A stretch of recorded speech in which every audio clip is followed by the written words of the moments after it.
रोखठोक, बेधडक आणि नेमक्या घडामोडींचा अचूक वेध घेणारं एकमेव विजनरी बातमीपत्र विन टीव्ही मराठी.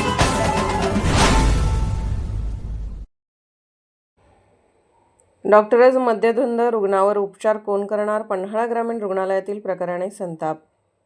पन्हाळा ग्रामीण रुग्णालयात घडलेल्या धक्कादायक प्रकारामुळे नागरिकांमध्ये तीव्र संताप व्यक्त होत आहे.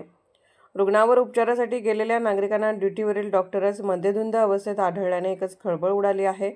डॉक्टरांची अवस्था पाहून रुग्णावर उपचार करायचे की डॉक्टरवर असा प्रश्न उपस्थित झाला. या घटनेचा व्हिडिओ रविवारी सोशल मीडियावर व्हायरल होताच प्रकरणाने गंभीर वळण घेतले.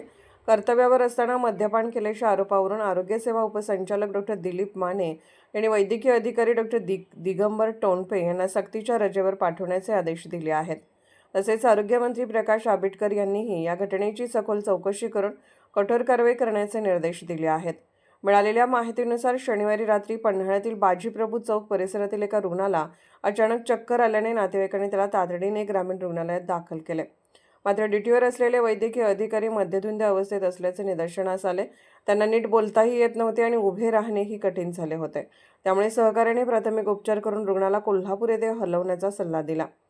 या प्रकारामुळे संतप्त नातेवाईकांनी संबंधित डॉक्टरचा व्हिडिओ चित्रित करून सोशल मीडियावर प्रसारित केला. यानंतर नागरिकांकडून रुग्णालय प्रशासनावर तीव्र नाराजी व्यक्त होत असून अशा मद्यधुंद अधिकाऱ्यांच्या हवाली रुग्णांचा जीव सोपवायचा का असा सवाल उपस्थित केला जात आहे. विशेष म्हणजे डॉक्टर दिगंबर टोणपे यांची मूळ नेमणूक कागल येथे असून यापूर्वीही अशाच प्रकारामुळे त्यांची बदली पन्हाळा येथे करण्यात आली होती. मात्र येथेही त्यांनी तीच निष्काळजीपणा केल्याचे समोर आले आहे. दरम्यान पन्हाळा ग्रामीण रुग्णालयाचे वैद्यकीय अधीक्षक डॉक्टर सुनील अभिवंत यांनी संबंधित प्रकार गंभीर असल्याचे सांगत कोणतेही समर्थन केले जाणार नसून कडक कारवाईसाठी प्रस्ताव वरिष्ठांकडे पाठवला असल्याची माहिती दिली.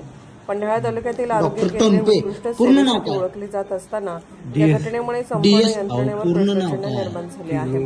दोषींवर कठोर कारवाई करण्याची मागणी आता जोर धरत आहे. विन टीव्ही मराठी पन्हाळा प्रतिनिधी दत्तात्रय बोपडे.